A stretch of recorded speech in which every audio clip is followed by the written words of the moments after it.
नमस्कार, India top news में आपका स्वागत है। नवनिर्वाचित प्रधान रामकुमार वर्मा बोले, गांव का विकास ही लक्ष्य है।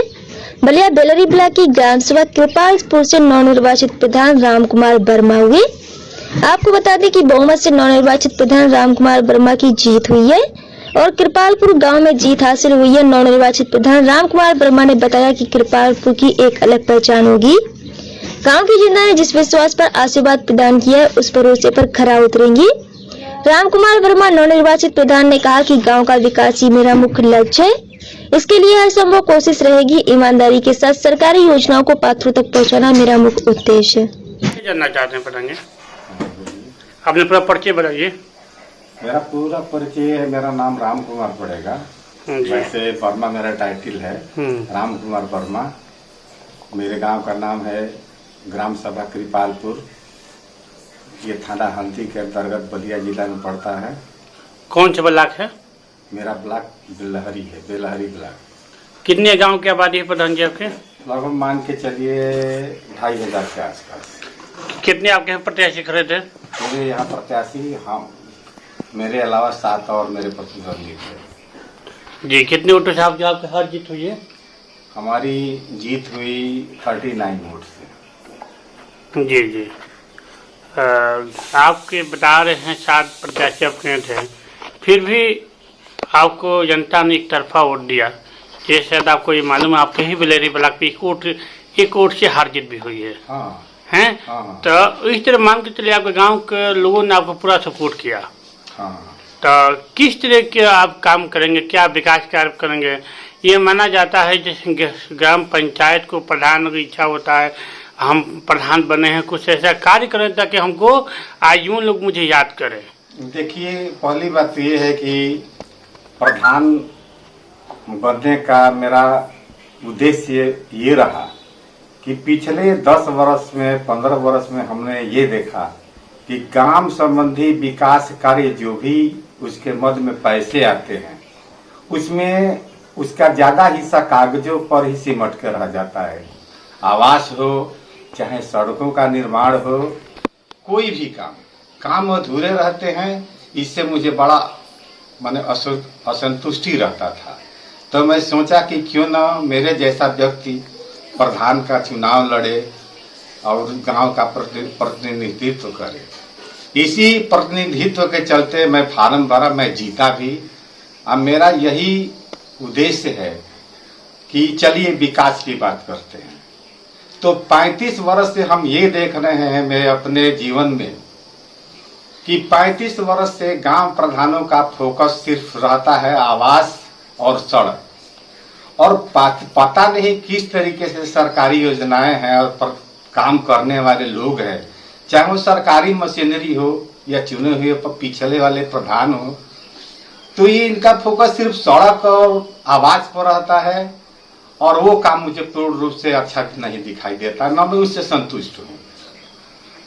हमारी बुनियादी जरूरत है कि हमारे गांव में लोगों को पीने के लिए शुद्ध पानी नहीं मिलता है, तो हम मिनरल वाटर का प्लांट लगाएं। कुछ कुएं हमारे गांव में हैं, उसको साफ सफाई कराएं, कारण कि कुएं का पानी भी शायद मिनरल वाटर से थोड़ा ही कम शुद्धिकरण उसका होता है TDS। इसके बाद हमारे गांव में सोलर लाइट की सख्त जरूरत है। पिछले प्रधान ने सोलर लाइट तो लगवाया, लेकिन उसका सोलर लाइट 2-4 महीने के बाद दिए जैसे टिमटिमाने लगा, पता नहीं किस कंपनी का लगाया था। आज भी गांव में घूम के देखता हूँ तो 2-4 सोलर लाइट हैं, वो भी भुक भुक जुग जुग जलते हैं। तो मैं अच्छी कंपनी का सोलर लाइट सरकार के प्रयास करके पूरे गांव में लगाऊं, एक RO का प्लांट बैठाऊं। मेरी मुख्य वरीयता ये है। जी, आपके कहने का तात्पर्य ये है जो पिछले बारी प्रधान थे या इससे पिछले थे, उनके कार्यकाल में अच्छी काम नहीं हुआ आपके गाँव? मैं संतुष्ट नहीं हूँ, इनके काम से मैं संतुष्ट नहीं हूँ। जी, तो आप तो खुद इस ग्राम सभा के मुखिया बन गए हैं, तो इसका माना जाए आपके नेतृत्व में गांव की चौमुखी विकास होगा? देखिए, मेरी सोच है कि मैं गांव का चहुमुखी विकास करूं, लेकिन सरकारी मशीनरी मेरा ईमानदारी से साथ दे जी। अगर सरकारी मशीनरी हमारा ईमानदारी से साथ देती है तो निश्चित रूप से मैं गांव का चहुमुखी विकास करूंगा। मैं कोशिश करूंगा, विधायकों के यहाँ जाऊंगा, अपने सांसद के यहाँ जाऊंगा, कोशिश करूंगा गांव में पैसा लाऊं, उस पैसे का भी गांव में सही तरीके से उपयोग करूं। सोलर लाइट हो, चाहे आरओ का प्लांट लगाना हो, गांव सभा में इतना पैसा तो आता नहीं है कि मैं इधर सब कुछ कर लूं, लेकिन मैं कुछ विशेष परिस्थिति में अपने पास से पैसा लगाऊंगा और काम करने की कोशिश करूंगा। जी प्रधान जी, आपने कहा जो सरकारी तंत्र है, जो आपके विभाग है, हाँ। जिसे मिलकर आप ग्राम सभा का विकास कार्य हाँ, करें। हाँ। परंतु अक्सर देखने में आया या ये देखा भी गया, अगर कोई प्रधान अपने क्षेत्र में, अपने गांव में आज देखा गया कोई प्रधान है, उन्होंने काम कराया गांव में, विपक्षी ने दरखास्त लगाया तो उसमें तमाम तरह के धांधली पाया गया।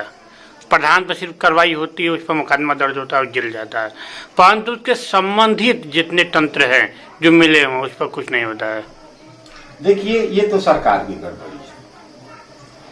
हम ईमानदारी से काम कराएंगे और कहीं कोई ऐसा जगह नहीं छोड़ेंगे जहां पर कि कोई शिकायत की बात हो। तो पहले तो हम ये देखें कि हम ईमानदार हैं कि नहीं। अगर हम ईमानदार हैं, ईमानदारी से काम कराते हैं, तो तंत्र क्या करता है उसका मुझे परवाह नहीं हो। आखिर में जीत सत्य की होती है। अगर मैं सत्य हूं, मैं ईमानदार हूं, तो सरकारी मशीनरी कितना हूं मुझे फंसाने की कोशिश करे, एक दिन वो खुद ही फंस जाएगी। ठीक, धन्यवाद। अभी देख रहे कोरोना स्थिति चल रही है, महामारी चल रही है, लोग लॉकडाउन चल रहे, लोग दुकान बंद है। क्या ऐसा कोई व्यक्ति आपके गांव में कोरोना को डेथ हुआ है? हाँ, देखिए, मेरे गांव में 4 लोगों को कोरोना से डेथ हुआ। बलिया महिला कल्याण विभाग से वहां के अधिकारी का फोन आया मेरे पास। मैंने 4 लोगों को लिस्ट दे दिया है जो उनके आश्रित हैं। मैं रिपोर्ट कर दिया हूँ। 4 लोगों का डेथ हुआ, 4 लोगों का रिपोर्ट हमने जी कर दिया।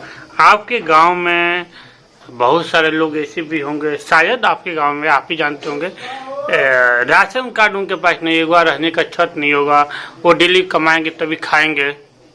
हाँ, हाँ, बिल्कुल आपने सही कहा। तो क्या ऐसे लोग आपके यहाँ हैं? हाँ, मेरे यहाँ है। मेरे यहाँ तो ऐसे लोग हैं। हमारे गांव में पिछले बार जो आवास का चुनाव हुआ, तो उसको मैं अप्लीकेंट करने वाला था महोदय जिलाधिकारी को कि छत वालों को छत और बिना छत वालों को कुछ भी नहीं। हमारे गांव में ऐसे भी 2-4 गरीब हैं जो डंडा गाड़ के प्लास्टिक के पन्नी में रहते हैं। मैं सेक्रेटरी से सिफारिश करता रह गया कि इनको आवास दो, लेकिन उन्हें आवास नहीं मिला। जी, तो ऐसे लोग हैं। राशन कार्ड से भी लोग वंचित हैं। मेरा प्रयास रहेगा जिनके पास आवास नहीं है उनको आवास दिलाऊं, जो आवास के लायक है, एक्चुअल में जो लायक है। और राशन कार्ड में जिनके पास राशन कार्ड नहीं है उन्हें राशन कार्ड दिलवाऊंगा। जो गरीब लोग हैं, अंत्योदय कार्ड के लायक हैं, उनको भी श्रीमान डीएसओ महोदय से सिफारिश करके कार्ड बनवाने की कोशिश करूंगा। ये अभी कोरोना काल में ये सिस्टम है, आदेश है, किसी भी गांव में कोई भूखमरी से न मरे। अगर प्रधान के पास क्षमता नहीं उसको व्यवस्था कुछ करने के लिए, तो अपने उच्च अधिकारियों को, डीएम को अवगत करा सके ताकि उसको राशन मिल सके। तो देखिए, ईश्वर ने मुझे इतना क्षमता दिया है कि मैं अपने गांव के नागरिक को भूखों नहीं मरने दूंगा। मैं खुद उनका खाना चला लूंगा। मैं गांव के नागरिक को भूखे नहीं मरने दूंगा। मेरे साथ ऐसे ऐसे लोग हैं, सहयोगी लोग हैं कि मैं पूरे गांव के लोगों को भूखे नहीं मरने दूंगा। ये मेरा वादा है। अगर हम उस मामले में कमजोर पड़ेंगे तो प्रशासन से दरखास्त करेंगे, प्रशासन से हाथ जोड़ेंगे कि अब मैं कमजोर पड़ गया, आप मेरी मदद कीजिए। जी, प्रधान जो बनते हैं तो अक्सर देखा गया वो भेदभाव करते हैं, मुझे किसने वोट दिया, किसने नहीं दिया। देखिए, ऐसा है कि मैं प्रधान सेलेक्ट हो गया, इलेक्टेड हुआ। तो आज के डेट में अब मैं ये देखूं कि मुझे कौन वोट दिया है कौन नहीं दिया है। देखिए ये बक्से के अंदर पर्दे के आड़ में दिया गया है।